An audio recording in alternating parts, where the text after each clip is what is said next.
Ya, jadi kalau kita berbicara tentang Islam di Amerika, pertama kita harus tahu bahwa Islam di Amerika itu bukan sesuatu yang baru ya. Jadi sejarahnya sejarah lama. Bahkan jauh sebelum Columbus datang ke Amerika, Islam itu sudah hadir di bumi Amerika. Image yang kemudian terbangun, persepsi yang kemudian terbangun, bahwa seolah-olah Islam inilah agama baru, agama pendatang. Padahal sungguhnya Islam itu sudah sedemikian lama di Amerika. Ada beberapa tanda-tanda di beberapa kota yang menunjukkan bahwa Islam itu sudah hadir sebelum Columbus yang menemukan bumi Amerika itu, sebelum Eropa datang di Amerika. Ini yang terus-menerus kita kampanyekan agar Islam jangan dipersepsikan sebagai agama pendatang saja.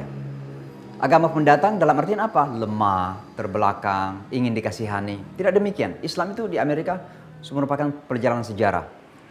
Yang kedua tentunya bahwa Islam di Amerika ini memiliki keunikan yang khas ya, keunikan atau kekhususan. Dan keunikan Islam di Amerika adalah tentu sejalan dengan norma-norma yang ada di Amerika. Kemajuan, berpikir, keterbukaan, ya, kemudian kedewasaan dalam perbedaan. Maka kita pun tentu terbawa dengan situasi itu. Maka Muslim di Amerika adalah Muslim yang cukup rasional, terbuka dalam berpikir, dewasa dalam perbedaan pendapat, dalam keragaman dan sebagainya. Maka Alhamdulillah ini kemudian mengantar kita kepada mudah untuk bisa bekerja sama. Persatuan bisa kita bina walaupun ternyata orang Islam di Amerika itu datang dari ragam latar belakang.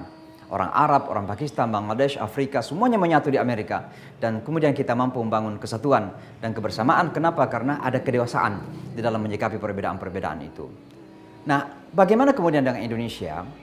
Saya melihat bahwa Indonesia punya modal dan potensi besar untuk bisa justru menjadi pelaku Islam di Amerika. Pelaku dakwah di Amerika. Kenapa?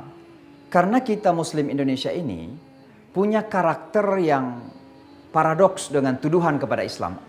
Apa itu? Islam dituduh keras. Kita kan orangnya easy going, mudah bergaul, mudah tersenyum, mudah bersahabat.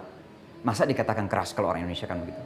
Kita orang Indonesia ini kan komunikasi kita ya sopan-sopan saja. Beda misalnya teman-teman Arab yang terkadang hitam putih kan.